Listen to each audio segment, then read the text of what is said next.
दोस्तों, अब हम बात करेंगे जयपुर के अमारा केस की। अमारा सुसाइड मामले को 23 दिन हो गए, लेकिन अभी तक कोई कार्रवाई नहीं हुई है।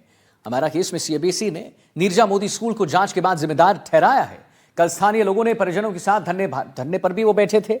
अमारा को न्याय दिलाने की मांग भी उठ रही है। उस दौरान कई सामाजिक एवं युवा संगठनों ने भी अभिभावकों का खुलकर साथ दिया है। सवाल यही है कि आखिर अमारा को इंसाफ कब मिलेगा?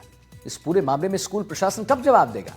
एनडीटीवी की टीम कल से स्कूल के मालिक विष्णु मोदी के घर के बाहर बैठी हुई है। मामले में स्कूल मालिक से बात करने की कोशिश की जा रही है, लेकिन स्कूल मालिक विष्णु मोदी ने इस मामले में कुछ भी बोलने से इनकार कर दिया है। राजधानी जयपुर में कक्षा 4 की बच्ची अमायरा की मौत के मामले में अभी तक स्कूल प्रशासन ने, स्कूल के फाउंडर्स ने चुप्पी साधी हुई है। हम लगातार यही सवाल बार बार कर रहे हैं कि आखिर ऐसा क्यों है कि स्कूल प्रशासन या स्कूल के जो फाउंडर हैं या स्कूल के कोई भी रिप्रेजेंटेटिव किसी तरह का जवाब इस मामले पर देने को तैयार नहीं है। आखिर ऐसा क्यों है कि एक कंडोलेंस का मैसेज भी अभिभावकों को उनकी तरफ से नहीं दिया गया? आखिर जो पूरा घटनास्थल था वहाँ से ब्लड स्टेन्स जो थे उनको वॉश अवे क्यों किया गया?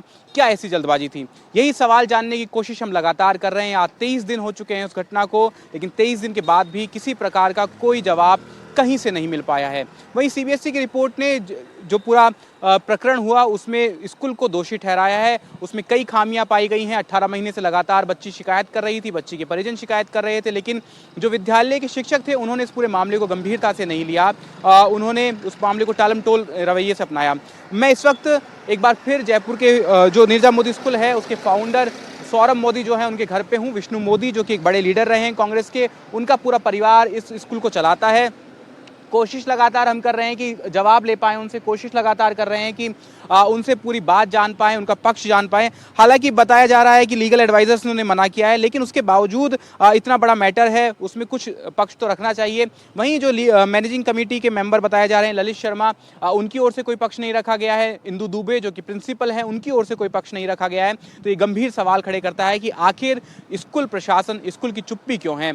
बताया जा रहा है कि सौरभ मोदी पूरे स्कूल के फाउंडर हैं, लेकिन उनका इंटरवेंशन इतना नहीं रहता है। लेकिन इतना बड़ा मामला हुआ है, उन्होंने जरूर कोई जांच रिपोर्ट मंगवाई होगी, कोई रिपोर्ट मंगवाई होगी। क्या कोई एक्शन इंटरनली लिया गया है, इस बारे में कोई जानकारी नहीं दी जा रही है। वहीं बच्ची के परिजन लगातार दोहरी जो मार है वो झेल रहे हैं। एक तरफ बच्ची को खोने का जो दर्द है वो है, वहीं ये जो उसकी न्याय की लड़ाई है, इस लड़ाई में जूझते हुए नजर आ रहे हैं। कल कैंडल मार्च निकाला गया, उसके बाद लगातार बच्ची के परिजनों ने आरोप लगाया कि जो स्कूल है वो उस तरीके से जवाब नहीं दे रहा है। वहीं सीबीएसई की रिपोर्ट में जिस तरह की जो बातें सामने आई हैं, वहीं शिक्षा विभाग, जो राजस्थान का शिक्षा विभाग है, उसकी रिपोर्ट पर भी सवाल उठाए। उन्होंने कहा कि हेलोइन का एंगल ज़बरदस्ती डाला जा रहा है और उसके अलावा मामले में पुलिस जांच कर रही है। लेकिन अभी भी सवाल यही बने हुए हैं कि आखिर स्कूल की चुप्पी क्यों है? आखिर उस बच्ची ने ऐसा कदम क्यों उठाया? आखिर ऐसा क्या हो सकता था कि उस बच्ची को ऐसा कदम ना उठाना पड़ता? और इस पूरे मामले से सबक लेकर किस तरह के नियम बनाए जाने चाहिए, किस तरह की बातें जो हैं समाज के सामने रखनी चाहिए और किस तरीके से शिक्षा विभाग को अपनी चीज़ों में बदलाव करना चाहिए। कैमरा निर्मल शर्मा के साथ विश्वास शर्मा, एनडीटीवी। और वहीं जयपुर के मोदी स्कूल की छात्रा अमारा की मौत के मामले में सीबीएसई ने स्कूल प्रशासन को दोषी मान लिया है। इस पर प्रदेश के शिक्षा मंत्री मदन दिलावर ने बड़ा बयान दिया है। दिलावर ने कहा है कि चूंकि स्कूल की मान्यता सीबीएसई से है और सीबीएसई एक अलग संस्था है, इसलिए अब उस पर क्या कार्रवाई होगी यह सीबीएसई ही तय करेगी।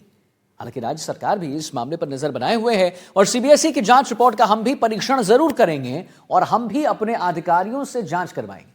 जांच के बाद जो भी दोषी होगा उसके खिलाफ कार्रवाई की जाएगी। क्या कुछ कहा है मदन दिलावर साहब ने, आइए जरा आपको दिखाते हैं।